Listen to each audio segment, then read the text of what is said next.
कुछ तो लोग कहेंगे, लोगों का काम है कहना, छोड़ो बेकार की बातों पे कहीं बीत न जाए रहना रहना, कुछ तो लोग कहेंगे।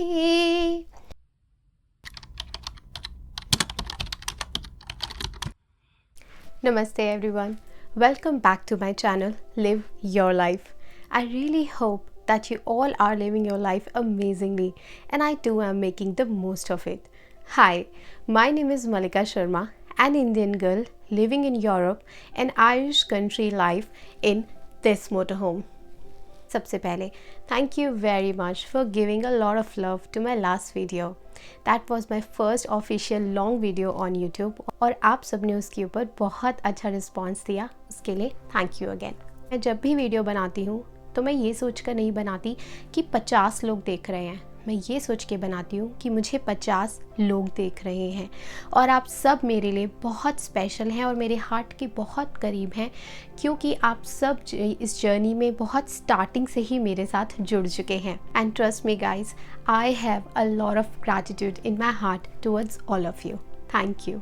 इसीलिए मैंने ये सोचा है कि मैं अपने हर वीडियो में अपने एक सब्सक्राइबर का नाम लेकर उन्हें अपना ग्रैटिट्यूड या अपना थैंक यू दूंगी। तो इसी रिचुअल को स्टार्ट करते हुए आज मैं जिन सब्सक्राइबर का नाम लेने वाली हूँ उनका नाम है अर्शमान कौर। मैंने उनसे प्रॉमिस किया था कमेंट्स में that I have something special for you in my next long video. Thank you very much for your support. Really wish you get everything you want in your life. Alright guys, so let's start the video. मैंने अपने last video में promise किया था कि इस channel पर हम बहुत सारे मिथ को तोड़ने भी वाले हैं। First thing first, what is a myth? Myth is this. ऐसा जो सच नहीं है पर बहुत समय से हम उसको पकड़ कर बैठे हुए हैं सच मानकर। आज हम ऐसे ही एक मिथ को तोड़ने वाले हैं, एक्चुअली बहुत फेमस मिथ को तोड़ने वाले हैं, जो कि है जजमेंट। यस, जजमेंट एक ऐसी प्रॉब्लम है जो हर एक इंसान कभी ना कभी अपनी लाइफ में फेस ज़रूर करता है और जजमेंट सही भी होता है कई बार और गलत भी होता है। सबसे पहले समझते हैं जजमेंट होता क्या है। किसी और का कोई एक्शन देखकर, उसकी कोई भी एक्टिविटी देखकर हम एक जजमेंट उसके बारे में बना लेते हैं कि ये इंसान ऐसा है इसलिए इसने ऐसा किया। इसी जजमेंट को लेकर एक बहुत फेमस लाइन मशहूर है जो मैंने नहीं लिखी, किसी और ने लिखी है। वो है, सबसे बड़ा रोग क्या कहेंगे लोग। वेरी ब्यूटिफुली ही सेड कि कुछ तो लोग कहेंगे, लोगों का काम है कहना। और यही आंसर है हमारे हर तरह के जजमेंट का। अब मैं आपको एक कहानी सुनाती हूँ। एक बार एक पिता और बेटा होते हैं और वो दोनों घोड़े पे बैठकर एक जगह से दूसरी जगह पर जा रहे होते हैं। दोनों खुश होते हैं और आराम से ट्रैवल कर रहे होते हैं कंफर्टेबली। इतने में रास्ते में उन्हें कुछ लोग मिलते हैं और वो लोग उन्हें देखकर बोलते हैं कि देखो कितने निर्दयी बाप और बेटा हैं, दोनों के दोनों बेचारे घोड़े पर लदे हुए हैं और बेचारे घोड़े की जान निकाल रखी है। ये बात सुनकर पिता और बेटे दोनों को बहुत बुरा लगता है। पिता अपने बेटे को कहता है कि बेटा एक काम करते हैं, तुम घोड़े पर बैठे रहो, मैं घोड़े से उतर जाता हूँ। तो वो कहता है ठीक है पापा। अब बेटा घोड़े पर बैठा है और पिता जो है वो साइड में चलता है। दोनों खुश हैं, कंफर्टेबल हैं। आगे जाकर उन्हें कुछ और लोग मिलते हैं और वो लोग कहते हैं कि देखो बेटा कितना सेल्फिश है कि खुद तो घोड़े पर सवार होकर जा रहा है और बेचारा बूढ़े बाप को पैदल चलवा रहा है। अब ये बात सुन के बेटे को बहुत बुरा लगता है और बेटा कहता है कि पापा एक काम करो, आप घोड़े पर बैठ जाओ और मैं पैदल चलने लगता हूँ। तो पिता कहता है ठीक है। अब पिता घोड़े पर बैठ जाता है और बेटा पैदल चलने लगता है। अब फिर से दोनों खुश हैं और कंफर्टेबल हैं। आगे जाकर उन्हें कुछ और लोग मिलते हैं और उन्हें देखकर कहते हैं अरे अरे देखो कितना निर्दयी बाप है ये, खुद तो घोड़े पर सवार होकर जा रहा है और बेचारे बेटे को पैदल चलवा रहा है। पिता को बहुत बुरा लगता है और पिता कहता है कि बेटा मैं भी घोड़े से उतर ही जाता हूँ। अब दोनों पिता और बेटा घोड़े के साथ साथ पैदल चलने लगते हैं और फिर से दोनों खुश हैं और कंफर्टेबल हैं। आगे जाकर उन्हें कुछ और लोग मिलते हैं और वो लोग उन्हें पैदल चलते हुए देख के कहते हैं, देखो दोनों बाप और बेटा कितने मूर्ख हैं, उनके पास घोड़ा है फिर भी दोनों पैदल चल रहे हैं। आप में से बहुत सारे लोग ऑलरेडी समझ चुके होंगे कि मैं क्या कहने वाली हूँ। No matter what you do, people will जज यू। तो क्या किया जाए? सबसे पहले गॉड या यूनिवर्स, आप जो भी कहना चाहें, उन्होंने जब हमें बनाया और इस धरती पर भेजा तो उन्होंने हमें कभी भी किसी और को जज करने के लिए नहीं भेजा। उन्होंने हमें जज बनाकर नहीं भेजा। तो अगर हम किसी को जज करते हैं तो हम वो कर रहे हैं जिसके लिए हमें बनाया ही नहीं गया है। तो हम नेचर के अगेंस्ट जा रहे हैं। जस्ट बिकॉज किसी और को जज करने में थोड़ा सा प्लेजर मिलता है, थोड़ा सा मज़ा आता है थोड़ी देर का, लेकिन ऐसा करने से वो इंसान अपना कर्मा उस तरीके से बना रहा है। लेकिन हमें क्या करना है? अगर आपको कोई जज कर रहा है, सबसे पहले बात आप अपनी इंटेंशंस को क्लियर रखो। आपको ये पता होना चाहिए कि मैं कभी किसी को डिसरिस्पेक्ट नहीं कर रहा, मैं कोई ऐसा काम नहीं कर रहा जो किसी को हार्म करे, किसी की रिस्पेक्ट को हार्म करे या किसी के साथ भी कुछ गलत हो जाए। अगर आपकी इंटेंशंस बिल्कुल क्लियर हैं और आपके मन में किसी के लिए कोई गलत फीलिंग्स नहीं है और आप कोई काम कर रहे हैं, तब भी आपके सही काम पर भी अगर कंटिन्यूसली कोई आपको जज कर रहा है, अब वो कोई भी हो सकता है, कोई आपका फैमिली मेम्बर हो सकता है, कोई फ्रेंड हो सकता है, कलीग हो सकता है, नेबर हो सकता है, जनरली क्लोज लोग जो होते हैं वो ही आकर आपको जज करते हैं। अब आप थोड़ी देर रुकिए और सोचिए, इतनी बार आपने अपने मन की खुशी को मारा। आई एम श्योर एक नहीं, दो नहीं, पता नहीं कितनी बार मारा होगा और ये प्रॉब्लम हर किसी के साथ होती है। अब जजमेंट की तो बात हो गई, अब बात करते हैं कि हमें फिर करना क्या है। इस जजमेंट नाम के पिंजरे को हमें अनलॉक कैसे करना है अपनी लाइफ में, उसके लिए मैं आपको एक की देती हूँ। My most favourite topic, self love. आपने सेल्फ लव के ऊपर बहुत सारे वीडियोस देखे होंगे, बट आज मेरी बात ध्यान से सुनिएगा।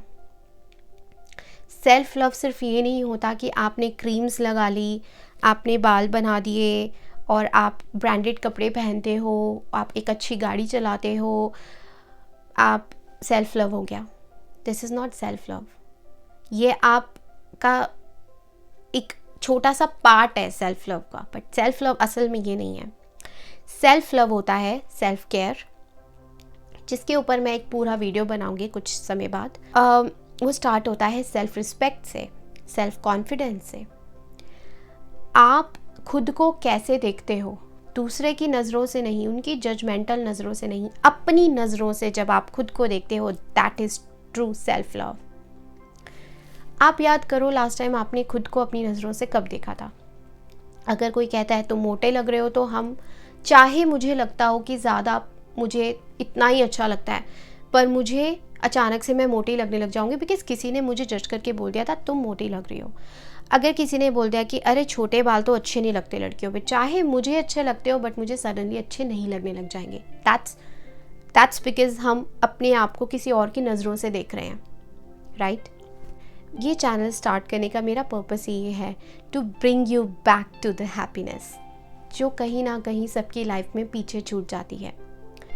मुझे काफ़ी बार ये देख के काफ़ी दुख होता है कि किस तरह से लोग अपना ध्यान रखना भूल जाते हैं। देखिए, हमें ये जीवन सिर्फ एक बार मिला है और दोबारा किसी ने नहीं देखा कि कब मिलेगा या कैसा होगा, मिलेगा भी कि नहीं। इसी एक लाइफ में हमें बहुत कुछ करना है। हमारे पास, जब हम छोटे होते हैं तो हमारे पास उतनी विजडम नहीं होती है कि हम ज़्यादा सोच पाएँ या कुछ कर पाएँ। जब हम थोड़े बड़े, ज़्यादा मतलब एजेड होने लगते हैं, तब हमारे पास उतनी शायद स्ट्रेंथ नहीं रहती कि हम बहुत ज़्यादा कर पाएँ। तो ऐसा कितना समय है जब हमारे पास रिसोर्सेज भी होते हैं, हमारे पास विजडम भी होती है और हम काफ़ी कुछ कर सकते हैं। जब हम घर लेते हैं, गाड़ी लेते हैं, तो हम कितने एक्साइटेड होते हैं कि गाड़ी को टाइम टू टाइम हम सर्विस के लिए भेजते हैं, उसको सफाई कराते हैं, अच्छा परफ्यूम लगाते हैं। घर में भी अगर एक दिन क्लीनिंग ना हो तो हमें ऐसा लगता है कि हमारा घर गंदा है। लेकिन व्हाट अबाउट योर बॉडी? बहुत बार ऐसा होता है कि लोग अपने ही बॉडी का ध्यान रखना भूल जाते हैं। जो चीज़ें हमें यूनिवर्स से, गॉड से फ्री में मिली हैं, चाहे वो आपके हेयर हो, आपका आइज़ हो, आपका हार्ट, ऑर्गन्स हो, पूरी body from head to toe, इसका ध्यान रखना कितना मुश्किल है। घर, गाड़ी, सबका ध्यान रखना बहुत ज़रूरी है। लेकिन अगर इनमें से कोई भी चीज़ ख़राब होती है तो हम उसे वापस से नया ले सकते हैं कभी ना कभी मार्केट से। लेकिन गॉड फॉरबिड अगर हमारी बॉडी में कोई प्रॉब्लम आ जाती है तो हम उसे ज़्यादा से ज़्यादा पैसे खर्च करके भी रिप्लेस नहीं करा सकते। तो हमें इस बॉडी का कितना ध्यान रखना है। बहुत सारे लोग कई बार वॉक पर भी नहीं जाते ये कहकर कि टाइम नहीं है। देखिए, टाइम निकालना पड़ता है, और 24 घंटे में से अगर आप सिर्फ आधा घंटा भी अपने लिए निकाल लेंगे, चाहे आपको वॉक पर जाएं, चाहे आप खुद के साथ बैठें, चाहे आप अपनी बुक पढ़ें, लिखें कुछ, या मेडिटेशन करें, जो भी चीज़ आपको खुशी देती है, अगर आप आधे घंटे भी अपने आप को देते हैं, वो रिचार्ज कर देगा अगले बाकी सारे कामों के लिए। तो हम अपने आप को जजमेंट्स में उलझाएं ना, बल्कि हम उस पिंजरे को सेल्फ लव से खोल दें और अपने आप को अपनी नज़रों से देखना शुरू करें, अपने लव्ड वंस की नज़रों से देखना शुरू करें, जो हमें ये एहसास कराते हैं कि हम कितने स्पेशल हैं, हम कितने प्रेशियस हैं, हम कितने ब्यूटीफुल हैं। Because everybody is beautiful. हर किसी की अपनी एक ब्यूटी है और हर कोई यूनिक है। जब भी किसी को ऊंचे ऊंचे पहाड़ों पर चढ़ना होता है तो वो बहुत सारा बोझ लेकर अपने कंधे पर पहाड़ों पर नहीं चढ़ सकता। उसे बोझ को उतारना ही होगा। वो बहुत समय तक नहीं चल सकता उस बोझ के साथ। या फिर अगर कोई गाड़ी ख़राब हो गई है तो आप उसे धक्का मार के आधा किलोमीटर चला सकते हैं, 1 किलोमीटर तक चला सकते हैं। पर अगर उसी ख़राब गाड़ी को धक्का मार के रोज़ ऑफिस जाना हो, रोज़ ऑफिस से आना हो, तो वो आप नहीं कर सकते हैं। हम कुछ चीज़ें जो हमारे कंट्रोल में नहीं हैं उन पर कंसंट्रेट करके वो चीज़ें जो हमारे कंट्रोल में हैं उनको छोड़ नहीं सकते हैं। हमारे कंट्रोल में है कि हम अपनी लाइफ को भरपूरी से जिए, कभी किसी का गलत ना करें, कभी किसी को डिसरिस्पेक्ट ना करें, कभी किसी के बारे में कोई गलत प्लान्स, प्लॉटिंग, ये सब ना करें। अगर हमारी इंटेंशंस क्लियर हैं और हमें पता है कि हम पूरी क्लियर इंटेंशंस के साथ लाइफ में जो भी कर रहे हैं वो कर रहे हैं, चाहे वो बड़ा हो या छोटा, ट्रस्ट मी, वो आपको इतना पीस देगा और इतनी हैप्पीनेस देगा कि आपको बिल्कुल फ़र्क नहीं पड़ेगा कि अगर कोई आपको जज कर भी रहा है या नहीं। क्योंकि हर जजमेंट का जवाब जो है वो सेल्फ लव ही है। आज मैं आपसे कहूँगी कि आप अपने मासूम कंधों से इस जजमेंट के बोझ को उतार कर साइड में रख दें और इसको साइड में ही पड़ा रहने दें। अगर कोई दूसरा हमारे लिए एक भी चीज़ करता है तो हम उसको 10 बार थैंक यू बोलते हैं और हमेशा याद रखते हैं, और जब भी किसी से मिलते हैं तो कहते हैं कि वो बहुत अच्छी है, उसने मेरे लिए ऐसा किया था, या वो बहुत अच्छा है, उसने मेरे लिए ऐसा किया था, which is amazing. We should always appreciate people. But what about you? आप सबके लिए कितना अच्छा करते हो सुबह से लेकर रात तक। क्या आपने कभी भी अपने आप को अप्रिशिएट किया? क्या आपने कभी भी अपने आप को थपथपाकर बोला you are doing very well? अगर आपने बोला है तो I am proud of you. अगर आपने नहीं बोला तो आज से शुरुआत कीजिए। आज से कुछ अलग होगा, आज से कुछ नया होगा। इसी बात को ध्यान में रखते हुए आज आप अपने साथ बैठिए और अब याद कीजिए कि आप सुबह से लेकर रात तक सबके लिए कितना कुछ अच्छा करती हैं, कितना कुछ अच्छा सोचते हैं, और अपने आप को इस बात के लिए शाबाशी दीजिए। टैप योरसेल्फ एंड से I'm proud of you. You are doing amazing. Why not? हम दूसरों के अप्रिसिएशन के पीछे भागते रहते हैं, लेकिन मिलता क्या है? जजमेंट। वहीं क्यों ना हम खुद को अप्रिशिएट करना शुरू करें। जब हम दूसरे को इतना अप्रिशिएट कर सकते हैं तो हम खुद भी एक इंसान हैं। जब आप अपने आप को एक दूसरे इंसान की तरह ट्रीट करने लग जाते हो तब जाके आप अपनी रियल वर्थ को समझ पाते हो। और अब मैं आपसे कहूँगी कि अपने इतने प्रेशियस जीवन को का 1 मिनट भी ये सोच के ख़राब ना करें कि वो मेरे बारे में अच्छा नहीं कहता या वो मेरे बारे में अच्छा नहीं कहती। उनको आप छोड़ दें, वो आपके कंट्रोल में नहीं है। Let God handle them. आप अपना काम कीजिए और आपका काम आज इस वीडियो के बाद से ही शुरू हो जाना चाहिए, और वो है आपका खुद के लिए प्यार। सबको प्यार कीजिए, सबकी रिस्पेक्ट कीजिए, लेकिन खुद को नहीं भूलना। आप एक यूनिक क्रिएशन हो। You don't need anybody's approval. All you need is your love, और बाकी सब कुछ आपको अपने आप मिल जाएगा। That's life. तो बस आज का वीडियो यही है। आई रियली होप कि आपको आज का वीडियो अच्छा लगा होगा। Take care of yourself, be happy, healthy and make the most of it. And always remember, live your life. And I'll see you in my next video. Bye bye guys.